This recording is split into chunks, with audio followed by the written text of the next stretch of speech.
Oi pessoal, hoje nós vamos já continuar as nossas aulas e para encerrarmos o livro anterior, nós vamos então tratar sobre um conteúdo que nós vamos dividi-lo em parte, tá? Nessa parte conteudal nós vamos fazer o seguinte, os conteúdos eles vão ser subdivididos em alguns tópicos e esses tópicos eles vão ser direcionados a alguns dos conteúdos que estejam envolvidos nesse capítulo. No capítulo 19 nós vamos tratar sobre o balanceamento das equações químicas, tá? E como forma de nós encontrarmos uma maneira de solucionarmos essas técnicas, eu vou apresentar por vocês em partes. Basicamente, nós temos três métodos de balanceamento de equação. O primeiro deles é o método de tentativas. Nós vamos falar hoje, que é o acerto dos coeficientes por um modelo de tentativas. O segundo método é o método algébrico, tá? E é no método algébrico que vocês vão precisar realizar algumas equações mínimas para poder resolver uma questão e encontrar os dados que vocês vão poder preencher como coeficiente. E o último método, nós vamos tratar sobre o balanceamento pelo método redox, quando ocorrem então reações de oxirredução, que nós vamos tratar também em uma aula exclusiva.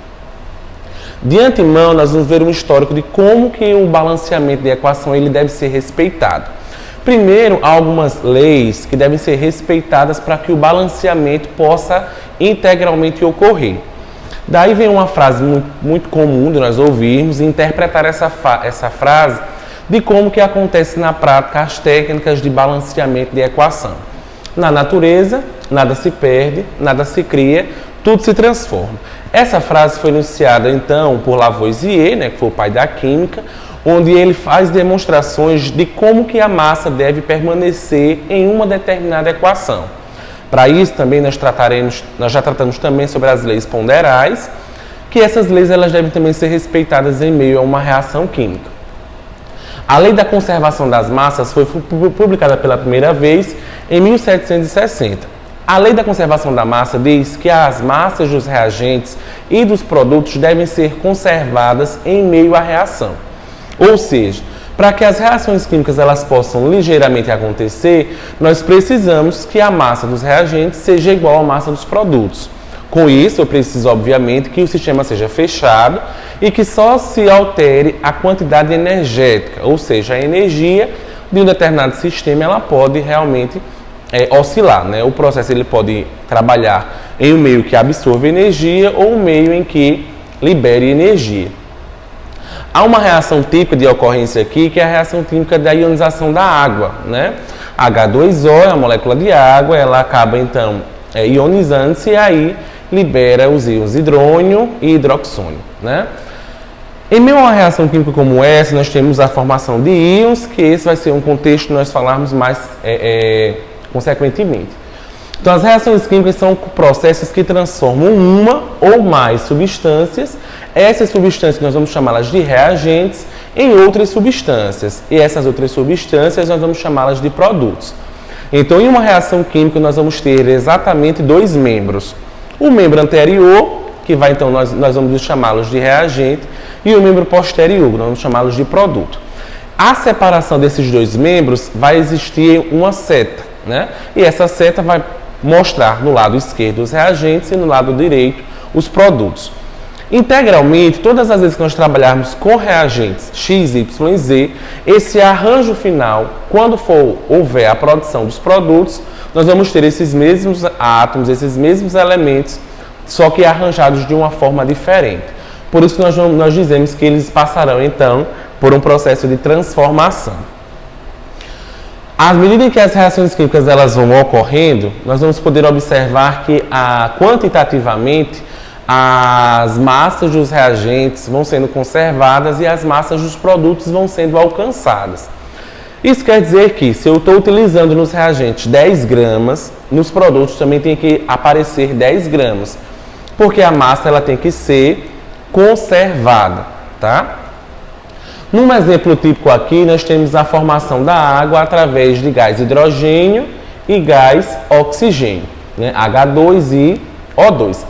Em meio a termos, nós sabemos que reconhecer um elemento químico numa reação química, ele vai sempre estar representado por a letra maiúscula, né? Então, se nós tivermos 10 letras maiúsculas em meio a uma reação química, quer dizer que ali existem 10 elementos. Um elemento químico pode ser representado por uma letra maiúscula seguida de uma minúscula. Também vai ser o mesmo elemento químico. Só para título de informação e curiosidade para vocês ir recordando e poder ir pontuando os elementos químicos que participam dessa reação química para que vocês possam ir acertando os coeficientes e encontrar o balanceamento comum. Então, só para nós recordarmos, numa reação química nós temos a representação numérica de alguns números que vão acompanhar a reação. Os números que vão aparecer aqui embaixo, logo após os elementos químicos, nós vamos chamá-los de índices, tá? E esses índices nós vamos então acompanhá-los em meio a qualquer reação. Os índices são os estruturantes numéricos de uma equação química que nós não podemos alterá-lo. Tá? Então, todas as vezes que aparecer 2, 3, 4, 1, 10, esses números eles não são alteráveis. A nossa pretensão de alterar aqui é o coeficiente, que serão esses números que vão aparecer na frente da substância química, tá? Na frente da composição elementar de uma determinada equação. Então, para que a reação aconteça, nós vamos precisar observar o seguinte. Percebe-se que antes da seta, que está indicando que a reação química ela está acontecendo e que está separando reagentes de produtos, há 2 átomos de hidrogênio e 2 átomos de oxigênio. Esses 2 átomos de hidrogênio e esses 2 átomos de oxigênio são observados logo após o elemento químico. Percebam, H2 e O2. Quer dizer que inicialmente nos meus reagentes existem 2 átomos de hidrogênio e 2 átomos de oxigênio. O que é então o emprego da conservação da massa para esse caso? Se existem 2 hidrogênios nos reagentes, também deve existir 2 hidrogênios no produto. Se existem 2 oxigênios nos reagentes, quer dizer que devem existir também 2 oxigênios no produto. Lembrando que nós não conseguimos alterar índice ao mesmo tempo que nós não conseguimos adicionar índices. A nossa intenção aqui, a nossa pretensão é alterarmos os números dos coeficientes, que são os números que multiplicarão os índices, né? Então, na regra geral, os coeficientes multiplicam índices. Todas as vezes que não aparecer número visível após um elemento químico, subtende-se sempre que ali existe o índice 1. E o coeficiente que vai aparecer na frente da substância química, seja ela simples ou seja ela composta, vai multiplicar todos os índices. Tá? Por isso o nosso cuidado do acerto do coeficiente. Eu adicionando um coeficiente na frente de uma substância química, se tivermos 5 elementos, aquele coeficiente vai multiplicar os índices dos 5 elementos. E assim se fará para qualquer outra substância que venha a acompanhar essas substâncias aí. Agora, o que é que acontece? Após a seta, que nós vamos chamar esses condicionantes de produtos, nós vamos ter aqui 2 átomos de hidrogênio, né, e 1 átomo de oxigênio. Nós já percebemos aí que vai haver uma diferença. Nos reagentes há 2 átomos de oxigênio e no produto só existe 1 oxigênio. Logo, nós vamos precisar realizar um balanceamento de uma equação. Dessa forma, a representação não respeita a lei da conservação das massas e nós vamos, obviamente, tentar acertar os coeficientes numéricos que aparecerão. Antecipando que a gente vai poder tratar sobre esses coeficientes numéricos, nós temos 2 opções. A prioritária é nós utilizarmos sempre o menor número inteiro possível. Então, todas as vezes que a nossa pretensão seja balancear uma equação química, nós devemos sempre optar por o menor número inteiro possível. Mas por que, professor? Nós precisamos, com isso, provar a veracidade dos átomos. Eu preciso provar que os átomos existem ali e como átomos são a menor porção da matéria, eu não posso empregar números grandes para que isso possa acontecer.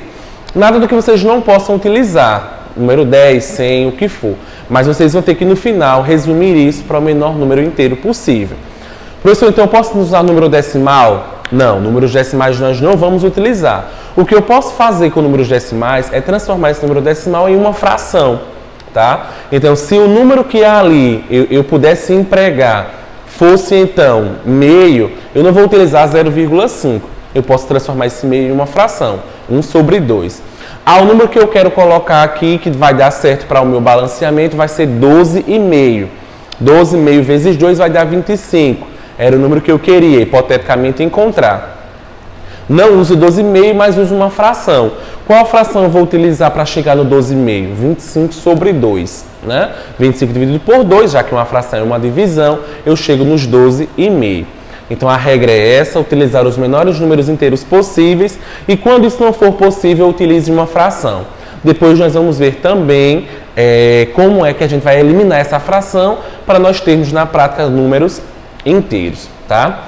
Para ajustar essa equação, nós vamos colocar na frente das substâncias números que multiplicarão a quantidade de cada elemento dessa substância. Esses números são chamados de coeficientes estequiométricos. Serão esses números que aparecerão aqui. A regra é clara. Utiliza sempre o menor número inteiro possível e multiplica por um índice. Se eu encontrar uma resposta plausível, eu resolvo a minha equação. Vão existir algumas regras para nós podermos começar a estipular as tentativas, tá? E essas tentativas nós vamos precisar utilizar da melhor forma possível.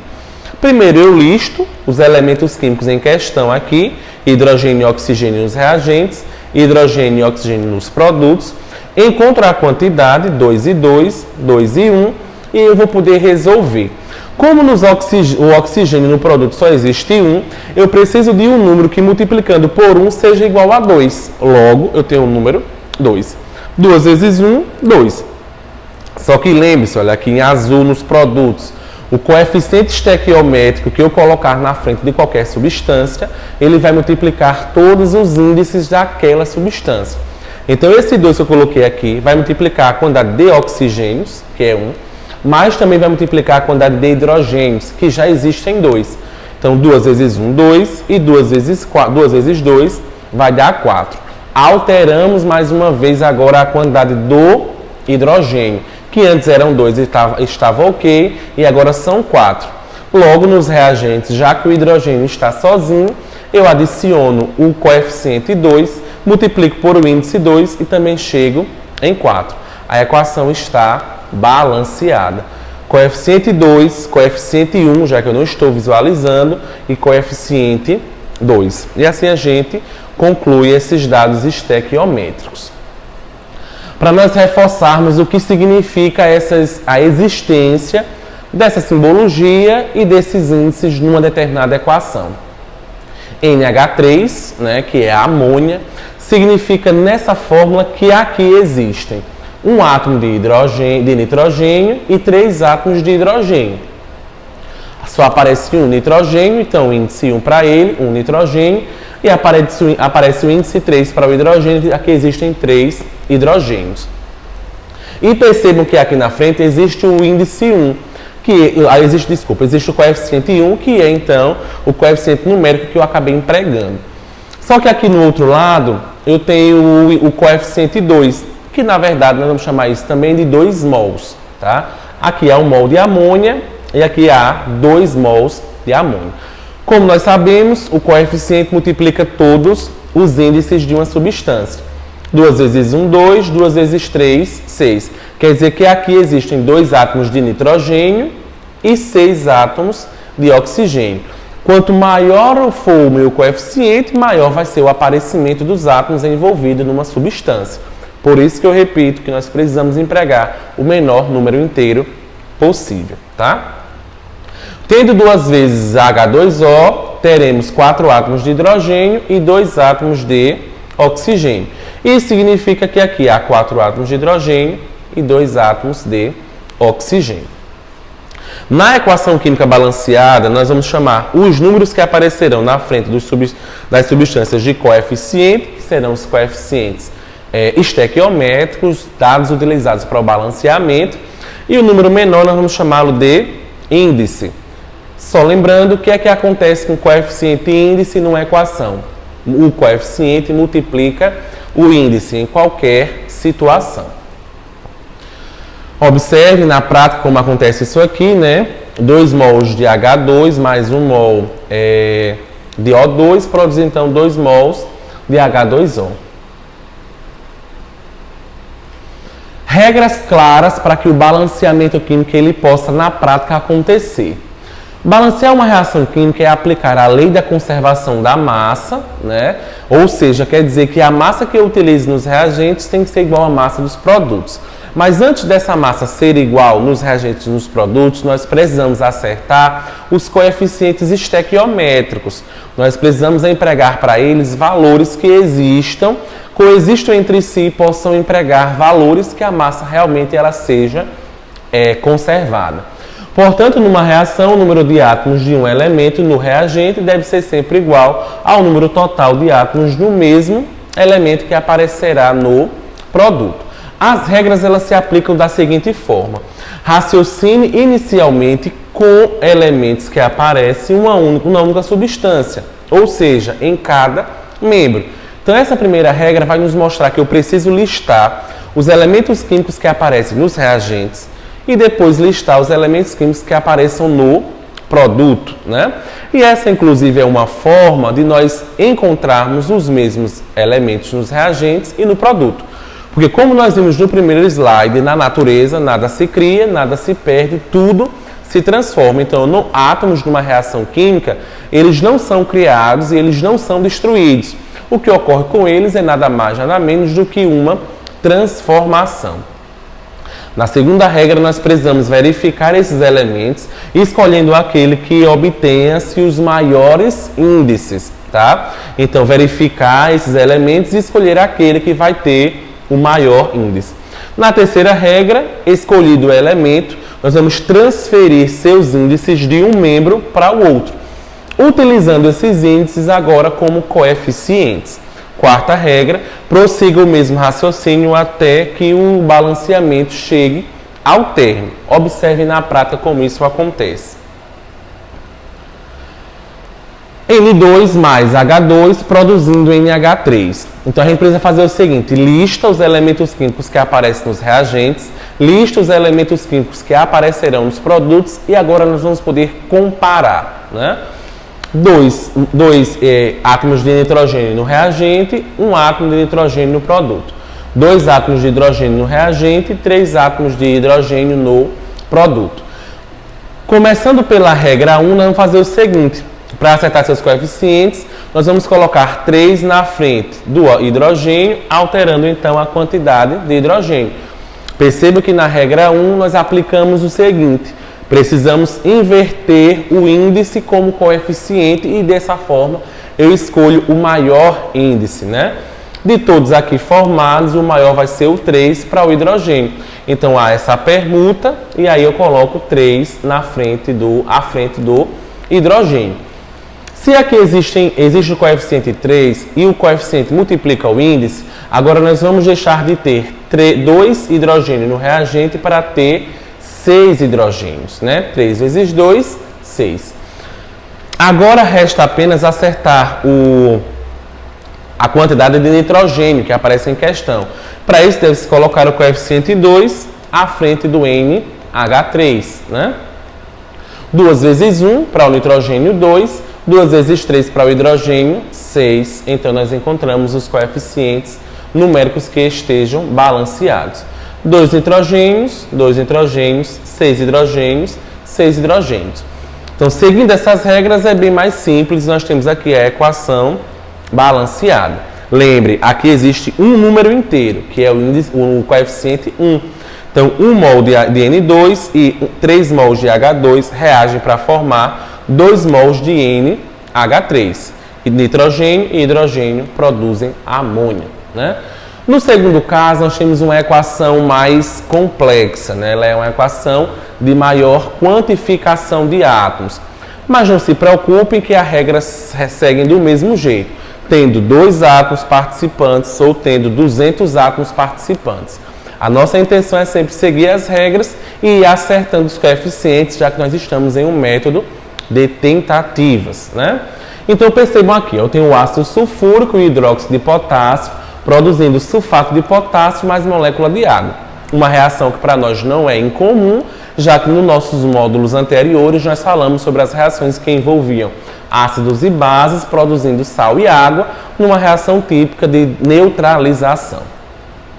Então, o primeiro passo, nós devemos listar os elementos que aparecem nos reagentes e listar também os elementos que aparecem no produto, né? Fazendo isso, observa a quantidade de átomos que aparecem nos reagentes e que também aparecem nos produtos. Seguindo a primeira regra, nós precisamos encontrar o elemento químico que apareça com o maior índice. Observe. Note que o elemento que aparece em uma única substância e estar desbalanceado vai ser o potássio, né? Perceba que o potássio aparece aqui no hidroxipotássio e também aparece aqui no sulfato de potássio. Então, já que ele aparece uma única vez, nós vamos colocar o coeficiente 2 no hidróxido de potássio, né? Percebam, se no produto existem 2 átomos de potássio, né, e no reagente só existia um, era mais fácil nós começarmos por ele, já que ele aparece em uma única substância e não está balanceado. Mas lembre-se, o coeficiente para o potássio também vai alterar a quantidade de oxigênio nesse participante e também de hidrogênio nesse mesmo participante. Vejamos. Multiplicando, né? 2 vezes 1 para o potássio, fica ok, potássio 2. Só que o coeficiente 2 que está à frente do hidroxipotássio também altera o oxigênio e o hidrogênio, que antes que existiam 4 aqui, lembre-se, só para nós recapitularmos o seguinte: os elementos químicos que apareçam no mesmo membro repetidos, eles devem ser adicionados, tá? Observe, aqui existem 4 oxigênios e aqui existe 1 oxigênio, inicialmente. Então, o que foi que aconteceu? Eu somei os elementos repetidos no mesmo membro. Essa soma, ela só acontece com elementos repetidos no mesmo membro. 4 átomos e 1 átomo, né? Agora nós vamos ter 4 átomos aqui e 2 átomos no hidróxido de potássio. Então, 4 mais 2 é 6, né? E para o hidrogênio do mesmo modo, aqui já existiam 3, 2 hidrogênios no ácido sulfúrico e 1 hidrogênio no hidróxido de potássio. 2 mais 1, 3, só que agora existem 2 mais 2 que vão totalizar 4, tá? Segunda regra, para nós finalizarmos, vamos colocar na água o coeficiente 2 para acertar a quantidade de hidrogênios que vai então estar balanceada com a quantidade de oxigênios. Percebam, se nós colocarmos 2 mols aqui para a água, nós vamos multiplicar essa quantidade. 2 vezes 2, 4, ficando igual aqui a quantidade de hidrogênios. E 2 vezes 1, 2, mais 4, 6. Fica ok. Perceba que nós não precisamos alterar a quantidade de enxofre, né, já que é igual nas duas substâncias. Elas têm muitos átomos, então é mais fácil nós começarmos por aquelas que existem numa menor quantificação de átomo possível. Porque perceba que se nós fôssemos alterar a quantidade que aparece numa substância com a maior composição atômica, isso para nós ia ser mais dificultado. E o mesmo acontece para o oxigênio e o hidrogênio em questão. Balanceamos a equação e aqui existe a equação balanceada. 2 mols para o hidróxido de potássio e 2 mols para a água. Isso é acerto de coeficientes. Eu estou tentando acertar o máximo número de coeficiente possível, sempre para o menor número inteiro. Veja esse outro caso. O ácido fosfórico mais o hidróxido de magnésio produz o fosfato de magnésio, mais então água. Mais uma vez, uma reação de neutralização. Percebam que aqui aparecem parênteses que estão isolando uma parte da substância. Não se preocupem que isso facilmente nós resolvemos com a utilização matemática. O que está dentro do parênteses vai multiplicar tudo que está fora do parênteses. Nesse caso aqui. No primeiro caso, nós temos a hidroxila dentro do parênteses e fora nós temos o índice 2. Como os índices que acompanham o OH dentro do parênteses é 1, eu vou multiplicar 1 do oxigênio vezes 2 e 1 do hidrogênio vezes 2. No outro lado, nós temos o índice 3 que acompanha isoladamente o magnésio. Então, para ali o magnésio, eu já encontro o índice 3. Agora, para o fosfato, né, que vai ter dentro do parênteses o PO4, percebam que o 4 ele só faz menção ao oxigênio. Então, se o 4 só faz menção ao oxigênio, eu vou relacionar esse 4 apenas ao oxigênio. já que esse 4 está dentro do parênteses e acompanha o oxigênio. Já fora do parênteses, nós temos o índice 2. Agora sim, o índice 2 vai multiplicar o 1 do fósforo e o 4 do oxigênio, tá? Então vai ser 1 vezes 2 para o fósforo e 4 vezes 2 para o oxigênio, ou seja, ali já existem 8 oxigênios. Mais um oxigênio que aparece na água, vamos totalizar 9. Vejamos na lista, né?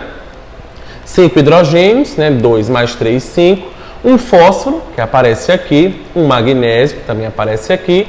E 6 oxigênios. 2 aqui e 4 do primeiro membro. No produto, do mesmo jeito. 9 para o oxigênio, 3 para o magnésio, 2 para o fósforo e 1 para o hidrogênio. Percebam, como o fósforo e o magnésio aparecem em uma única substância, começa-se então por acerto por eles, né? Colocando então o índice, o coeficiente 3. Já que no produto a quantidade de magnésio é maior do que no reagente, e lá no produto já existem 3 magnésios, é muito mais fácil eu acrescentar 3 no magnésio inicialmente, já que eu preciso apenas acertar esse coeficiente que aparece em menor quantidade. Então, 3 vezes 1, 3 para o magnésio, né? E 2 para a quantidade de fósforo para nós acertarmos os coeficientes. Aqui existem 2 e aqui existem 3. Aqui só existe 1 de cada, né? Então, 3 vezes 1, 3, 2 vezes 1, 3. Mas lembrem-se, o coeficiente que eu tentar acertar, ele vai multiplicar toda a substância. Então, esse 3 vai multiplicar o 1 do oxigênio, que multiplica o 2 que está fora do parênteses, e também multiplica o hidrogênio, que é 1, e o 2 que está fora do parênteses. Observe. Para o magnésio que tem 1, agora nós vamos ter 3, que vai igualar o que está no produto. E para o fósforo, que existia 1, já colocamos o coeficiente 2, vai acertar também o coeficiente, no produto também existem 2.